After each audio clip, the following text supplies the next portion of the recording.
حضور حضر میں ہوں، سفر میں ہوں، مسجد نبوی میں ہوں، حضور مدینہ کی کسی گلی میں ہوں، کسی باغ میں ہوں، کسی بازار میں ہوں، حضور جہاں بھی ہوں، تو حضور کے ساتھ جو ہستیاں خاص طور پر رہتی تھی، محبوب علیہ السلام کے ساتھ ساتھ ہوتی تھی، ان میں سے ایک جناب افضل البشر بعد الانبیاء سیدنا صدیق اکبر رضی اللہ عنہ، اور دوسری ہستی حضرت عمر بن خطاب فاروق اعظم رضی اللہ تعالیٰ عنہ۔ جب حضرت سیدنا فاروق اعظم رضی اللہ تعالیٰ عنہ کا وصال ہوا، حضرت عبداللہ بن عباس رضی اللہ تعالیٰ عنہ فرماتے ہیں ہماری بہت ساری کتب حدیث میں حدیث موجود ہے، حدیث صحیح، اور حضرت عبداللہ بن عباس فرماتے ہیں کہ میں بھی وہاں کھڑا تھا حضرت فاروق اعظم کے جسد نوری کے پاس، اور بھی بڑے لوگ جمع تھے، تو کہتے ہیں بندہ، سیدنا عبداللہ بن عباس کہتے ہیں بندہ پیچھے سے آیا اور اس نے آ کے میرے کندھے پر ہاتھ رکھا اور رکھ کے فاروق اعظم کی طرف دیکھا، تو دیکھ کے وہ کچھ بولنے لگی، میں نے ان کی طرف مڑ کے دیکھا تو وہ کوئی اور نہیں تھے، تو سیدہ زہرا پاک کے شوہر حسنین کے بابا جان علی المرتضیٰ،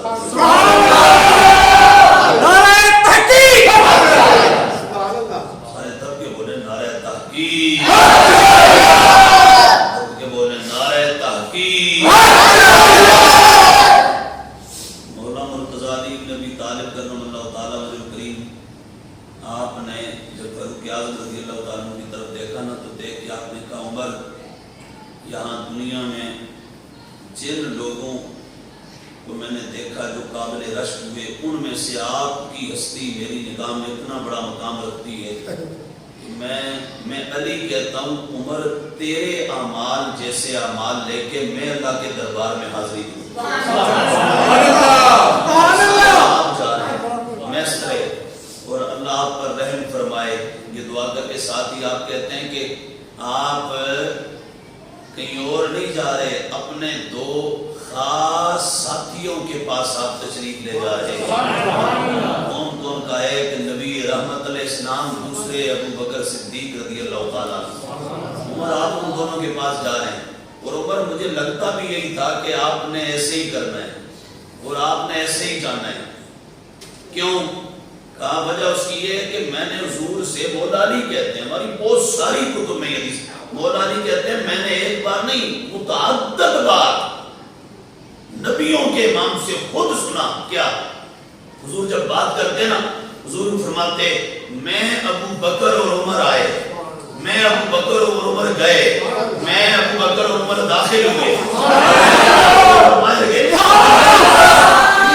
جب بھی وہ بات کرتے نا تو اب بندہ ایک آیا حضور کے پاس، دوڑتا ہوا آیا، نبی رحمت صلی اللہ تعالیٰ علیہ وسلم کہتا ہے حضور آج ایسے ہوا کہ وہ فلاں علاقے میں نا ایک بندہ ہل چلا رہا تھا بیل پہ، تو وہ بیل بول پڑا۔ حضور یہ عجیب بات ہے، ہم نے پہلی بات نبی پاک علیہ السلام نے فرمایا اس پر میں بھی ایمان رکھتا ہوں، میرا ابو بکر بھی ایمان رکھتا ہے، میرا عمر بھی اس کو مانتا ہے۔ یعنی پھر ایک اور واقعہ اس طرح کا ہوا کہ ایک کبھی نا بھیڑیے نے بکری پکڑ لی ایک چرواہے کی، تو اس نے دوڑ کے بھیڑیے سے چھڑا دی، جب چھڑائی تو بھیڑیا بول پڑا، اس نے کہا اللہ نے مجھے رزق دیا تھا تو نے چھڑا دیا۔ وہ چرواہا اس نے کہا یہ بھیڑیا بھی بولنے لگ گیا، ایسا دورا کیا، تو کیسے کلام کر رہا ہے؟ اس نے کہا مجھ پہ تعجب نہ کر، بھیڑیا کہہ رہا ہے، بھیڑیا کہتے ہیں مجھ پہ تعجب نہ کر، یہ جو کھجوروں والی بستی ہے نا یہاں جا، مدینہ شریف کا کہتے ہیں، بھیڑیا کہتے ہیں وہاں جا، وہ نبی آیا ہے جو پہلوں کی بھی خبریں دے رہا ہے، پیچھے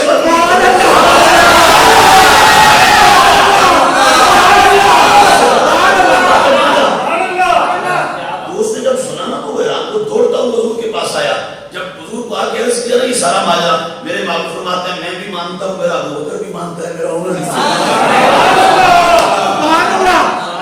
اب یہ دیکھیں یہاں لفظ ہے میں بھی اس پر ایمان رکھتا ہوں، ابو بکر بھی عمر بھی۔ اب یہاں محدثین فرماتے ہیں کہ ابو بکر و عمر کے ایمان کا مقام حضور کی بارگاہ میں اتنا اعلیٰ تھا کہ ایمان نام ہے دل کی تصدیق کا، ایمان ظاہر میں نہیں ہوتا، ایمان یہ تو اقرار ہوتا ہے، ایمان دل کی تصدیق کو کہتے ہیں، دل جو اندر کہتا ہے. کہ ابو بکر عمر ان دونوں کی عظمت کے کیا کہنے ہیں. ان کا ظاہر تو ظاہر نبیوں کا ایمان، تاجدار کائنات آقا کو ان کے ظاہر پر تو اعتماد تھا ہی تھا. مصطفیٰ کو ان کے دلوں پر بھی اتنا یقین تھا کہ آقا ان سے پوچھ کے نہیں بولتے تھے، آقا خود ہی کہہ دیتے تھے.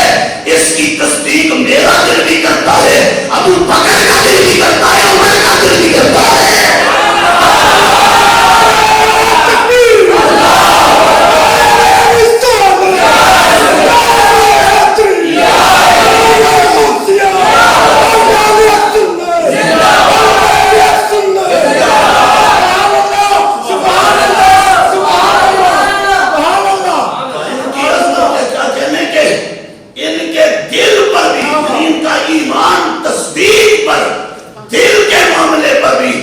مصطفیٰ کریم علیہ السلام کو اتنا اعتماد تھا کہ حضور جہاں اپنی بات کرتے وہاں ان کے ایمان کی بھی سرکار ان سے پوچھے بغیر خود سے آقا تصدیق بھی اور گواہی بھی عطا فرما دیتے.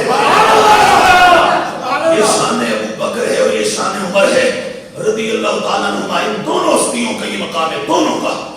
اور حضرت فاروق اعظم رضی اللہ تعالیٰ عنہ کے حوالے سے مولا نہیں وہ حدیث سمجھ کر رہا تھا. مولا پاک کہتے ہیں میں حضور سے سنتا، حضور کہتے ہیں میں آیا اور ابو بکر آیا. اور پھر کہا مجھے یقین تھا کہ اب وہ دونوں چلے گئے تو اب آپ نے بھی جانا ہی ہے ان کے پاس، اب آپ کی باری ہے. تو مولا فاروق اعظم رضی اللہ تعالیٰ عنہ نبی پاک علیہ السلام ایک دن مسجد نبی شریف میں آئے تو محبوب علیہ السلام کی حالت یہ تھی حضور کے دائیں جو وہ ہاتھ میں ابو بکر کا ہاتھ تھا اور بائیں ہاتھ میں عمر کا ہاتھ تھا، اور دوسری روایت میں کہ دائیں طرف ابو بکر تھے، حضور نے ان کے کندھے پہ ہاتھ رکھا ہوا تھا، بائیں طرف عمر تھے، عمر کے کندھے پہ ہاتھ رکھا ہوا تھا. اور رکھ کے نا محبوب علیہ السلام فرماتے ہیں صحابہ ہمیں دیکھو غور سے، صحابہ ہمیں دیکھ لو. صحابہ کہتے ہیں حضور مطلب؟ سرکار نے فرمایا دیکھ لو، آج ہمیں آج دیکھ لو، تم پھر بھی دیکھو گے ہمیں. حضور کیسے فرمایا ہاکذا نبعث یوم القیامہ، آج ہی نہیں فرمایا میدان محشر میں جب آدم سے عیسیٰ تک سارے نبی آئیں گے، امتیں آئیں گی، میری امت بھی آئے گی، صحابہ آئیں گے، اہل بیت آئیں گے، میرا غلام آئے گا. اور ہم کیسے آئیں گے؟ کہا ہم قیامت بھی ایسے آئیں گے، میرے دائیں طرف میرا ابو بکر آ رہا ہوگا، بائیں طرف عمر آ رہا ہوگا. ہم اسی طرح آئیں گے، اسی انداز میں. یہ دونوں میرے اور روایت حدیث پاک میں سرکار نے فرمایا اللہ نے مجھے آسمانوں میں بھی 2 وزیر عطا فرمائے، زمینوں میں بھی 2 وزیر عطا فرمائے. آسمانوں میں میرے وزیروں کا نام جبریل اور میکائیل ہے. جو لوگ جبریل کو حضور کا استاد کہتے ہیں تو وزیر تو بادشاہ کا ہوتا ہے، تو جبریل استاد محمد نہیں، جبریل خود خاتم محمد ہے.